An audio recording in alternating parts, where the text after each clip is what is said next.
videos on YouTube about what Johnny Somali has done in Korea. But no one seems to be talking about his friends Jino and Hank, who are just as guilty as Johnny Somali. Since Johnny is more well-known, they managed to slip away and avoid facing the consequences. Today, we'll take a closer look at what his friends did. Yo, you guys want to be on stream? Oh, my friend's streaming. You want to be on it?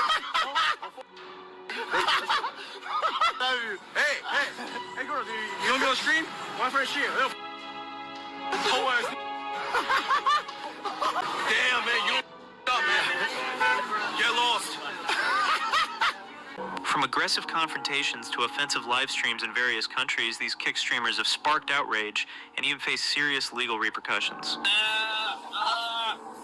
that. Oh my God! Oh my! Yo! Jino, the sidekick of Johnny Somali, stirred up major trouble after arriving in Thailand. During a live stream, he aggressively declared his willingness to fight and made violent threats while walking through a busy area. I don't care what it is. I wanna cut your ass alive. You. His outbursts attracted attention, and tensions escalated as he seemingly directed threats toward a bystander, which infuriated local Thais nearby.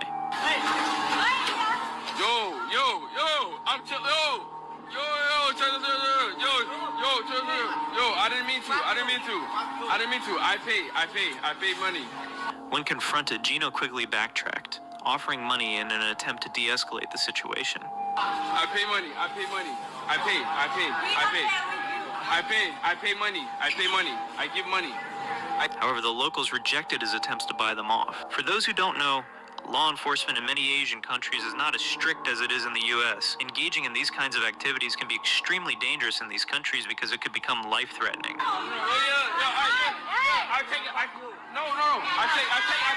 take off. Look. Wait. Yeah, chill. Yeah, I give money. I didn't mean to. No. You don't need the money. You don't do like this. Yeah, I didn't mean to destroy property. We don't do like. Gino ultimately issued a hasty apology and lamented his inability to troll without consequences. I'm sorry. We don't need money. You don't do like this. I'm sorry. In Thailand, harassing Asian people, they get sweet. This is Southeast Asia, man. Southeast Asia is different from East Asia. Their laws are serious. They do not care about you. Also known as a controversial associate of Johnny Somali, is a streamer who has gained notoriety for his provocative content. Oh. Damn, man, you up, man. Get lost. Get the on. Come on. Get lost. Yes, Hank has appeared in multiple confrontational scenarios alongside Johnny Somali, with incidents involving verbal altercations and controversial language usage for their provocative behavior towards locals, often sparking public outrage and legal repercussions. Damn, you look so mad. Emo. You got an attitude. What's wrong with you? Why are you starting for it?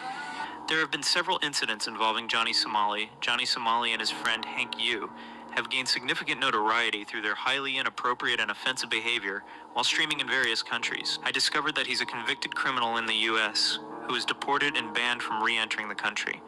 Recently, they were documented harassing multiple local women, part of a pattern of disrespect and provocative actions that have sparked outrage among local communities and viewers worldwide.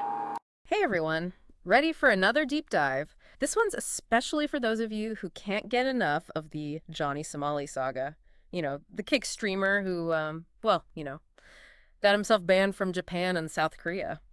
Yeah, quite a story. But this time, we're not focusing on Johnny. We're going to be taking a look at his associates, Jino and Hank. Interesting. Sidekicks in the spotlight. Exactly. There's this YouTube video, a whole investigation, and it really digs into what these guys have been up to. And it asks, do they deserve the same heat as Johnny himself? Huh. That's a good question. Like, are they just riding his coattails, or are they equally problematic? Yeah. It makes you think about collective responsibility and all that. Right. So Johnny's story, it's out there. Confrontational streams, offensive behavior ended up in legal hot water. But Jino, this video, it focuses on an incident in Thailand where he just went off the rails, like even for a kick streamer. Oh, wow. Yeah, we're talking aggressive threats, actually scaring people, and he's doing all this live. Yeah. It's a good reminder that, like, different places, different rules, you know? Oh, totally. What flies in one country can be a huge deal in another. Yeah. Cultural context, all that. Absolutely. And this wasn't just Jino being loud, you know, like he was being genuinely menacing. There's even a part where he tries to, like, de-escalate by offering people money. Really? Yeah, which makes me think, like, maybe he realized he went too far, but offering cash, not the best way to smooth things over, especially there. No, not at all. It comes off as super disrespectful. Totally. Like he's trying to play by internet rules in the real world, and surprise, it backfired. Big time. So what happens? Jino ends up giving this forced apology, pretty much admitting he messed up.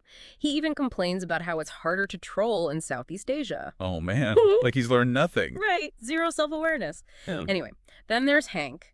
The video calls him, like, Johnny's partner in crime. He's got that same confrontational vibe going on, and they've actually gotten into it, like, both online and offline. Huh.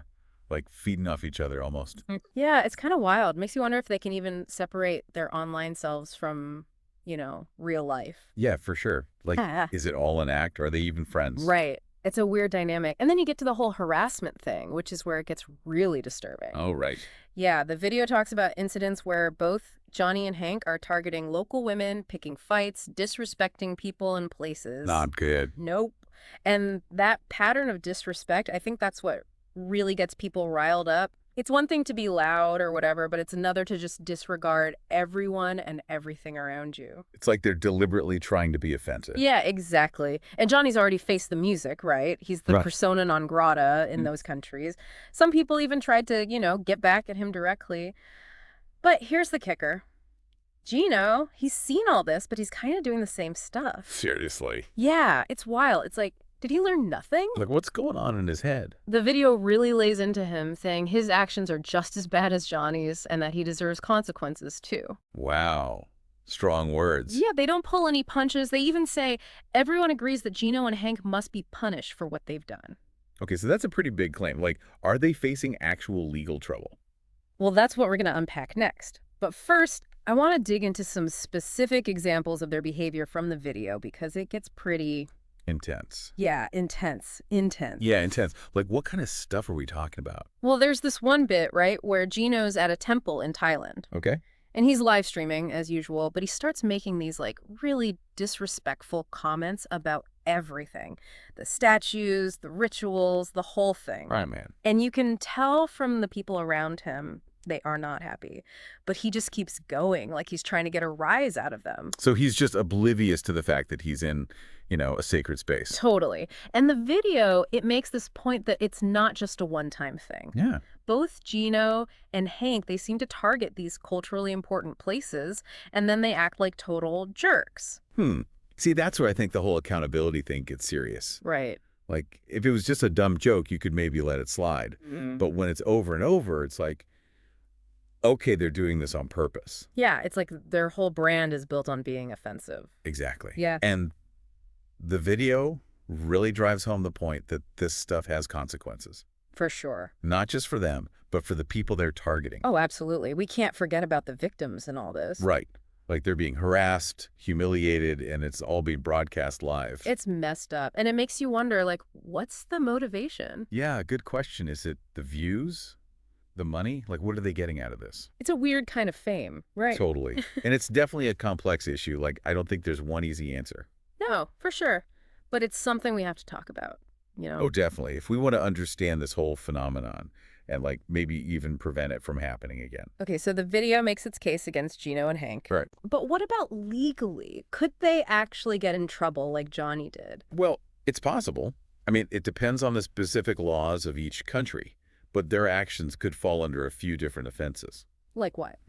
Public disturbance, harassment, maybe even hate speech, depending on what they said. Whoa. Okay, so this isn't just some online drama. Nope. The internet's not a free-for-all. Real-world laws still apply. Yeah, big time. And I think this whole thing is a wake-up call for anyone who thinks they can just do whatever they want online. It's like that Spider-Man quote, right? With great power comes great responsibility. Exactly. Except in this case, it's more like With a large online audience comes the responsibility to not be a jerk. Huh. Yeah, pretty much. But seriously, it's about thinking about the impact of your actions, respecting other cultures. Right. Like getting views and followers shouldn't come at the expense of other people. So it's bigger than just Jino and Hank, right? Oh, yeah. This is about a whole trend we're seeing with like IRL streaming. In real life streaming. Yeah, where people are basically bringing their online personas into the real world. Which can be a recipe for disaster, it sounds like. It can be. It really blurs the lines between what's online and what's real. And that raises a ton of questions, right? Absolutely. Yeah. Like, when does entertainment become harmful? Where do we draw the line between free speech and hate speech? Yeah, those are some big questions. And it's not always easy to find the answers. No, for sure. Honestly, this whole deep dive has been kind of eye-opening for me. Really? Yeah, it's made me realize I need to pay more attention to what I'm watching online, you know? I think that's a good takeaway for everyone. We can't just passively consume content anymore. We have to be more critical, question our own biases. And maybe call out bad behavior when we see it. Exactly. Okay, so back to Jino and Hank. What's next for them? Like, are they going to face any real consequences? That's the big question, isn't it? It is. I mean, we can't predict the future, but this video has definitely put them in the spotlight.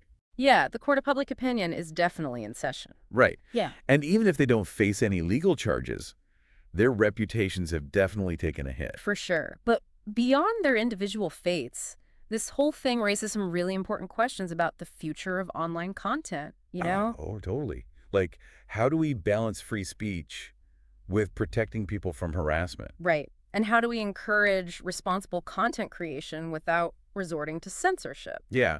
And how do we deal with the fact that the line between online and offline is getting blurrier all the time? Yeah, it's like we're in this weird spot, right? Like we have this amazing technology that lets us connect with people all over the world, share experiences, all that. Yeah. But then it can also be used to, you know, spread negativity and hate and even cause real harm. Totally. It's a double-edged sword, for sure. And I think this whole Johnny Somali thing, it really highlights that. It does. Like, we see the good, the potential for connection, but then there's the bad, too. Yeah. Exploitation, harassment, just a lack of respect for other cultures. So where do we even go from here? Like, what can we do to make things better? That's a tough one. It feels kind of overwhelming, you know? Like, can one person even make a difference? I get that. It's easy to feel that way. But I do believe individual actions matter. Okay. It starts with being more aware of our own behavior online. Like what we post and stuff. Yeah, like what we create, the comments we leave, even who we choose to follow. So, like, we're voting with our clicks, basically. Exactly. Every time we engage with something online, we're sending a message Interesting. to the algorithm, to the creators, to each other about what we value. And those messages add up. They do. So if we want to see a more positive online culture, we have to start by being more positive ourselves. Makes sense. And that also means calling out bad behavior when we see it. Don't be afraid to speak up, report abuse, unfollow accounts that are spreading negativity. So it's about taking a stand. Yeah, even if it seems small. And remember, you're not alone in this. Right. There are tons of people and groups out there working to make the internet a better place. Find those communities, connect with them, support each other. Like a counter movement to all the toxicity. Exactly. Yeah. And it might feel like an uphill battle sometimes, Yeah. but it's worth it. The internet has so much potential for good, It does. but we have to make it happen. This deep dive has been a lot to think about. Yeah. It's not just about these guys, you know.